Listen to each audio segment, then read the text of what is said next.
Hi, everyone. This is Dr. Tracy Jones. Welcome to our Tremendous Leadership Podcast, Leaders on Leadership. Our guest today is Sarah Maddack. Super excited. Sarah spent 5 summers selling books door to door with the Southwestern Book Company. She's also a viral rapper on TikTok, and you need to check her stuff out. She's a creative, she's a songwriter, and she is teaching people how to not take themselves so seriously. She's also going to be the next Weird Al Yankovic. You're going to love this interview.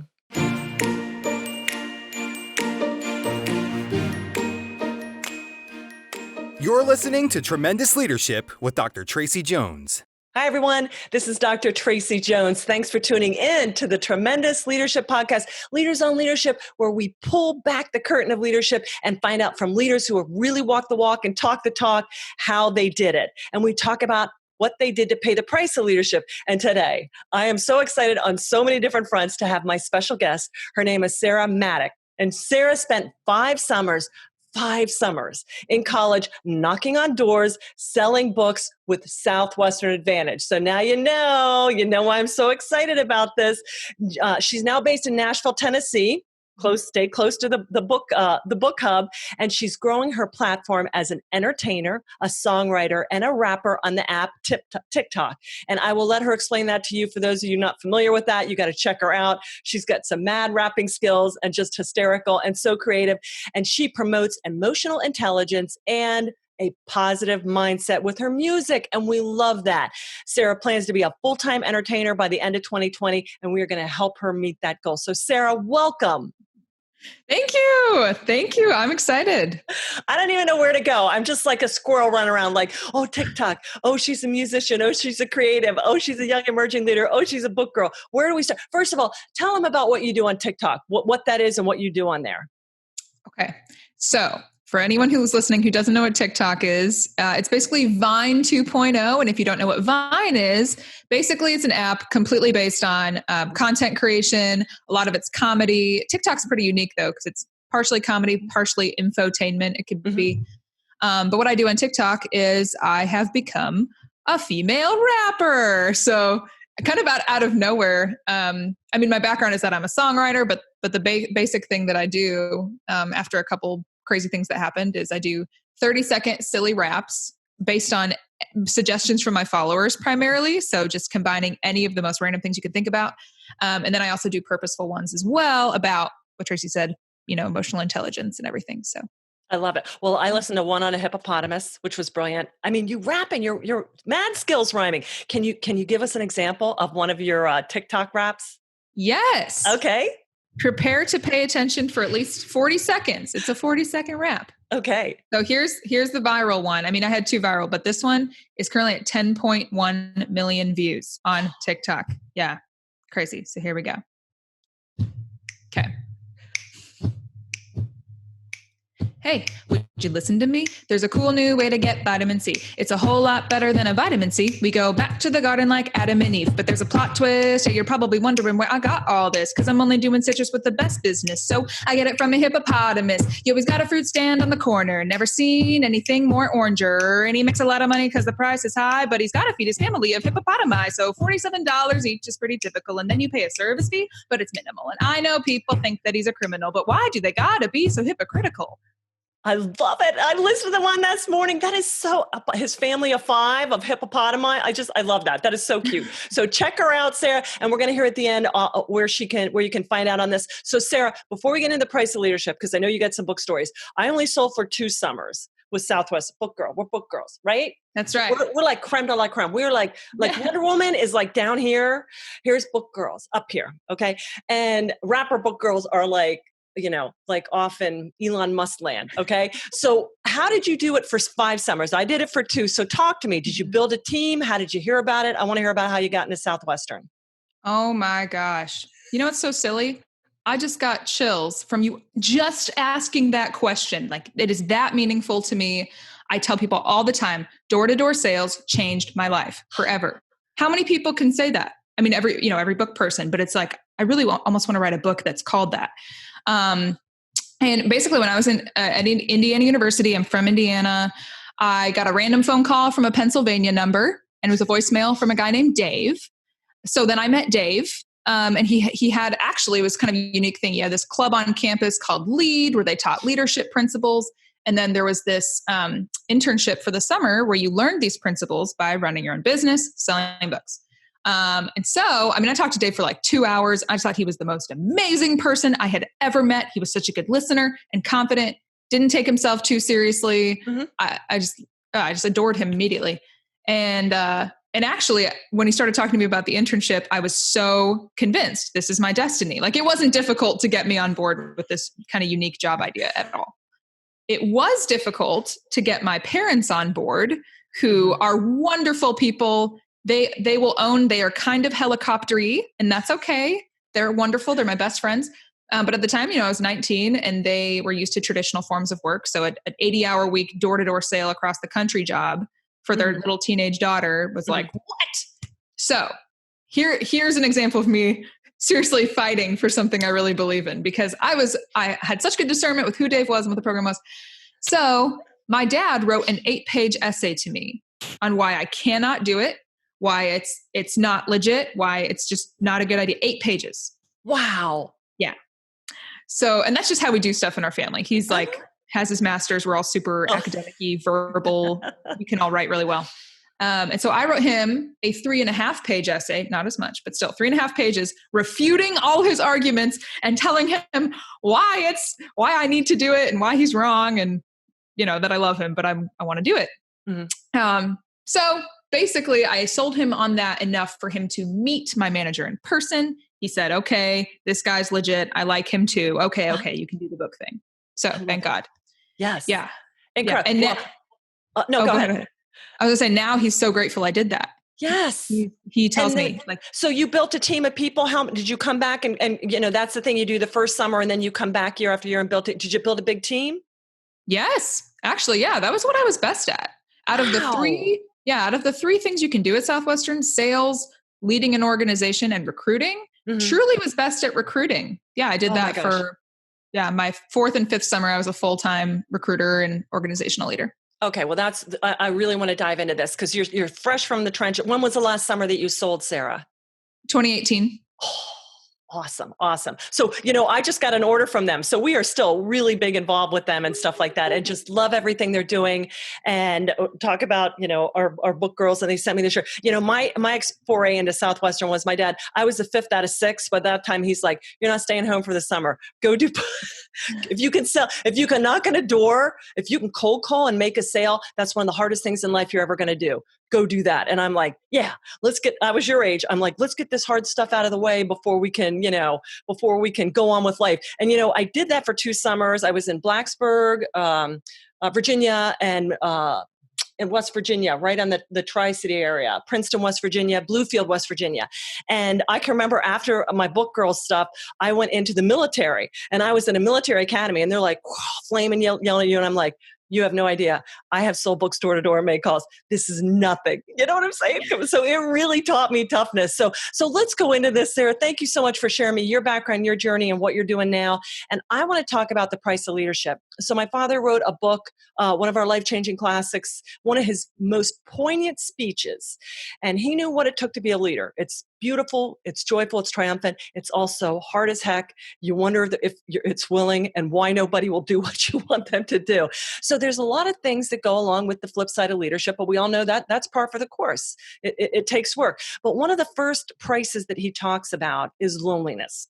And I know out in the field, when you're standing on the doorstep alone or growing an organization, even talking about your dad and how you really had to defend your position and say, no, I know what you're saying, but I'm going to stand alone to this.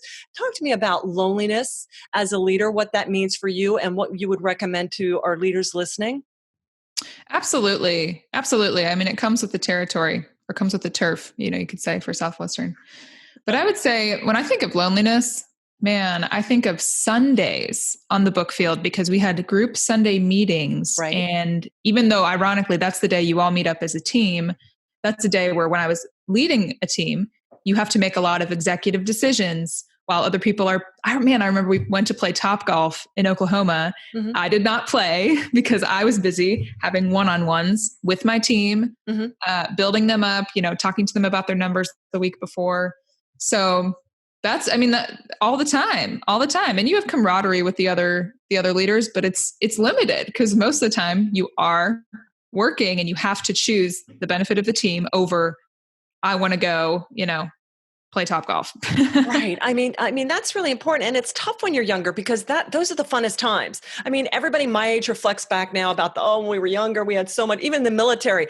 But you're right. There is a time when you have to distance yourself and say, I know we're here to do team building stuff, but sometimes that means I have to separate and do, more strategic stuff. Excellent. Yeah. And how are you dealing with that loneliness as a solo creative artist now and cutting into it? How do you deal with that now? Good question. So it's so similar but different. I mean, the biggest thing now is I'm so passionate about what I'm doing now, and I want to be the next female Weird Al Yankovic. Like that is just so who I am. Yeah. Purpose in life is helping people not take themselves so seriously and just to give themselves grace and do their best and all these things. So, I mean, I'm taking a lot of time outside of my normal day job to write these songs and to do this and to really, lead what I feel like is helping people not take themselves so seriously. Mm-hmm. So I wake up, do you know, I still wake up at 5:59. I wake up at 5 really? Every morning of my life. Yeah. Yeah. And tell people about why you do that. Tell our listeners. So, well, of course we did that during the summer internship. So that's where it came from, but before, so you get a head start on the day. And then you work until, the 31 mark, like 9:31, just so you can, it's a mindset thing and it's small, but it makes a big change, especially when you do it every day. I love that. And I saw Weird Al Yankovic only once. Every other time he comes, tickets are sold out in like 5 seconds. I couldn't even stay. He's one of my all-time favorites. So I love that you said that. Okay, so now you're talking about people are like, what? How long did she work over the summer? No way, right? 6 a.m. We were knocking on people's doors long into after dinner. And so talk to me about Weariness. How do you keep going? That's a pretty hectic pace when everybody else is off at the pool or on the large marge having a party or something like that. How do you do it? Yeah.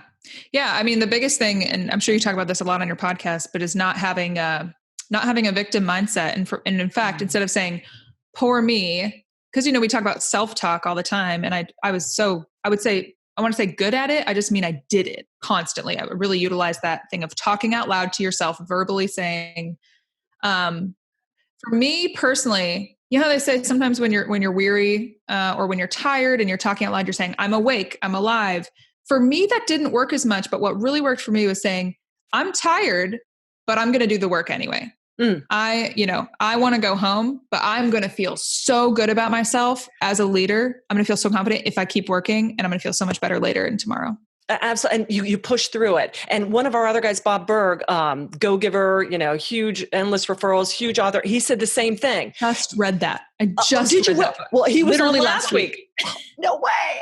It's like the universe of positivity is swirling. Okay. So he said he goes through this all week long. And then on Friday, when he's done making calls, one more call. I remember that, OMC. And he just makes one more call on that Friday afternoon without the pressure. And that he was about to fold. And that's when he had that one call that just opened that door. So yeah, weariness will make you tired. Sometimes the best thing for weariness to combat it is just one more door. Just get out, one more referral, one more call. I love that, Sarah. Thank you. That's awesome. Yeah. I love it. Okay. So he talks about the third price of leadership. He says it's abandonment. And not like the abandonment, abandonment has a good side and a bad side, but this is focusing on what you need to think about and ought to be thinking about in favor of what you want and like to think about. Like a lot of people are like, I'm going to be successful, but that's going to entail pruning out something. So talk to me about how you stay focused. I mean, the world is your oyster, sister. You obviously are very talented and gifted. You're resilient. You could probably pick any job in the world and be successful at it. How do you abandon and stay focused on what you need to? Good question, especially with thoughts, especially with your thoughts. You're just so privy to taking you, wherever they want to. I mean, I would say, especially with being a creator, what I need and ought to be thinking about is how can I add the most value for my audience? How can right now, what's hard? I'm a leader in 2 areas where I have loyalty to my day job. I want to be writing songs all day, but this growth is recent. I'm not quite there yet. I have a lot of monetization options, but it's like, it's not the right thing for me to quit my job. Thankfully, I love my job, but it is requiring me to be able to balance both those things, but still focus on my job during the day. I work from home too. It could be really easy for me to slack off, but like, I want to feel successful in every area of my life and not, weird choice of words, abandon the other things too. Right. And so I need to compartmentalize. Well, I'm so glad you brought that up, because a lot of people and entrepreneurs, the creatives, it's tough for us because everything we're like, but I could turn this into something great. That doesn't mean you should pour your resources into it. But I love that you said, I'll get a lot of people that are like, I'm done. I want to stop doing this. I want to abandon this and start this life. And I'm like, okay, but you can blend it. There's a nuance. It's unless there's something really bad going on, or you got the call from Jesus Christ himself that this is what you're doing next. I love how you talked about that. There's a subtle shift where you kind of thread in the next chapter of your life without just, because I have people call and say, Tracy, I did it. I quit my job. And I'm like, and they're like, and I'm like, and you know what? You still got to plan it. And so I love that you brought that up, because abandonment can be phased and stepped in. Like you said, and you don't want to burn bridges, even though you're leaving that job or you have aspirations of going to the next greatest thing. That will always be a part of you, and so you don't want to leave it poorly. Absolutely. Absolutely. And you know what? Thankfully I have a TikTok coach who just took me under her wing. She's amazing. And she said, wow. Yeah. She said, do you know? She's like, you technically could with songwriting opportunities I'm getting. Sure, you could quit your job. You'd be okay. She's like, I encourage you to keep that job as long as you can. Mm-hmm. Reason being, right now your creative flow is not based on making money. It's based on adding value. It's based on building your brand. This is fun. Let yourself have that foundation, so all your creative energy goes to fun and value adding, So I appreciated that. Right. Well, it's like Bob Berg said, that last call, when there wasn't a result tied to it, it was so fluid and so free form, and not this pressure of, I got to make the sale. I got to know what they're getting, like selling books. And, they always told me, knock on 10 doors, you're going to sell one at a time. And I'm like, I can't handle that much rejection. So I would spend 2 days or one day at 2 houses, a morning and an afternoon one, and we'd spend hours there. And we hung out, and because it was just kind of like the pressure wasn't on, but it was more relationship building kind of thing, type thing. Absolutely. But I love the abandonment, and I love that's good that you are taking the time, and you're also getting more stories. Every time you work with people, you get more fodder or content for your songwriting. Yes. 100%. Yep. And you're building your fan base with your work. That's right. Because they're going to be like, we knew her when.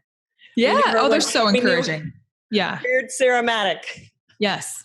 We knew her when she was kind of normal, not full on weird yet. Right. I love it. Okay. So abandonment, the last price my father talks about is vision. And this is really, you've alluded to it. How do you stay focused on what you need to spend time on? And how do you see the next thing, the next chapter unfolding? And how do you transition into what you need to do next? Good question. So it's a good question, because vision is really kind of my thing, just the way my brain works. It's weird to say I'm good at vision. I don't know. I wear contacts. That was a dumb joke, but I like future thinking, very futuristic. Uh-huh. But when it comes to vision of what I'm building and what the next steps are, I've learned, what's the book by someone named David, and it's called How to Get Things Done, I think. Mm-hmm. And he talks about what's the very next step. Mm-hmm. And always remembering that whatever the very next step is what's going to relate to your vision. So something that actually my TikTok coach coached me on that is really particular to this. She said, so now that you're big on TikTok, you're going to get companies reaching out to you to do brand deals. Mm-hmm. She's like, they're going to offer you percentage commissions, and you're probably going to be tempted to have a scarcity mindset and feel like you have to say yes to everyone because it's this great opportunity. She said, only say yes to, promoting products in a video that you've tried, you genuinely like, and align with your brand. She's like, because obviously I'm super genuinely in my heart and with my content, family friendly, kid friendly. Like that's just so my brand is, clean like that. Mm-hmm. And so if I had, I've jewelry brands have reached out to have me be their ambassador, and wow, that'd be great. All this free jewelry or commission percentage. And then I look at their pictures and it's super sexualized. And I'm like, I don't want to be connected with that, even if it is money. Right. So it's choosing my character, my brand, and my morals, because that's the big vision. That's what I'm building over the immediate, great, I get a paycheck, Oh, man, and if you go back, Willie Jolly, who's another big speaker, he talked about that when he was first getting started, and he was teaching young people to stay sober and clean. And then he has an incredible voice and a brilliant speaker. He got a very lucrative deal from Anheuser-Busch. Nothing against Anheuser-Busch. I lived in St. Louis, right in, that area. But he's like, but that wouldn't be compatible with what I'm trying to do.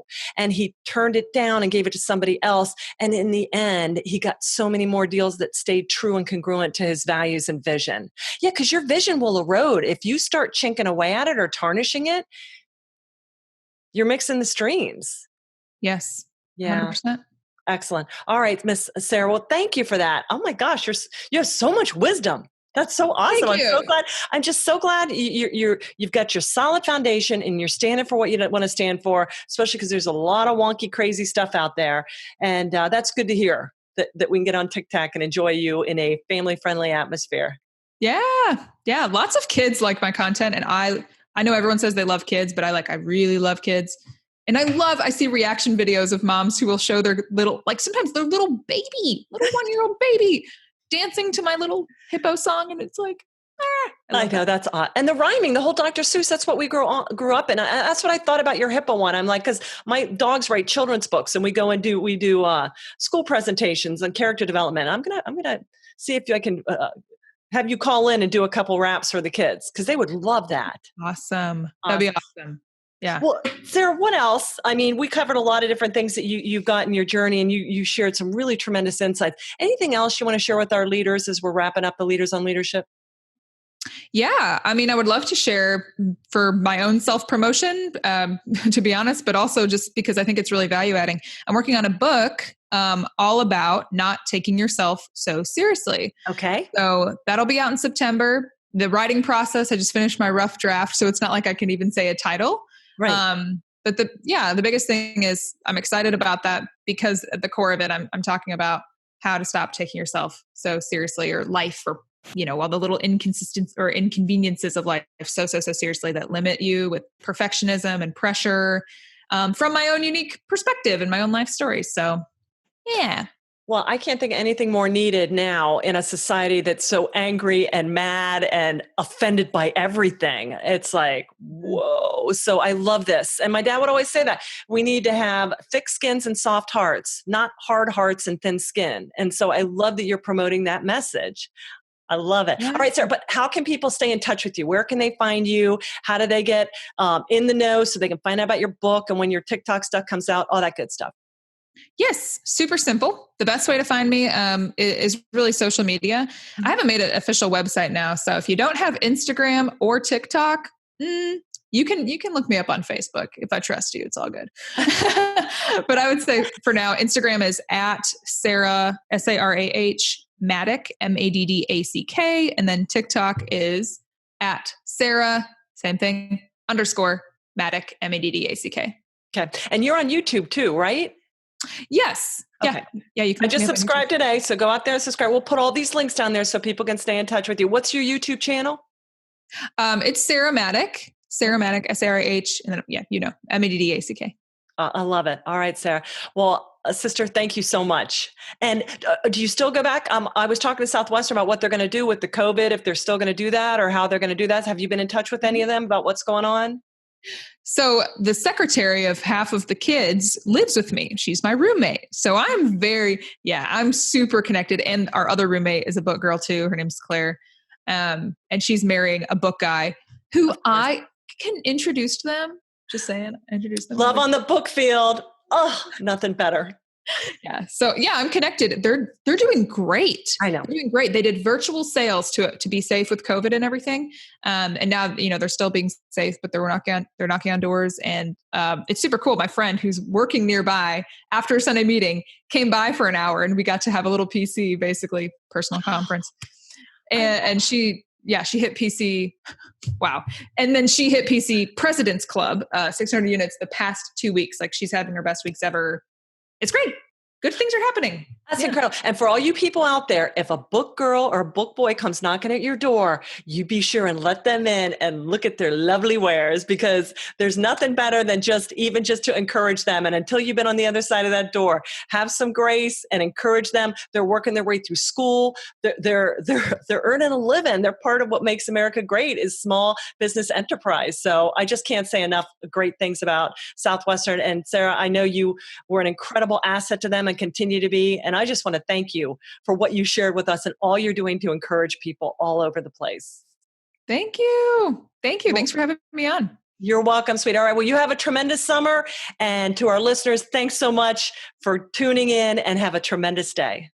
Thank you for listening to Tremendous Leadership with Dr. Tracy Jones. Find out more about Dr. Jones at www.tremendousleadership.com. If you've been ignited by something you heard in this episode, let us know by leaving a review for Tremendous Leadership wherever you listen to podcasts, or by sending us a message through www.tremendousleadership.com.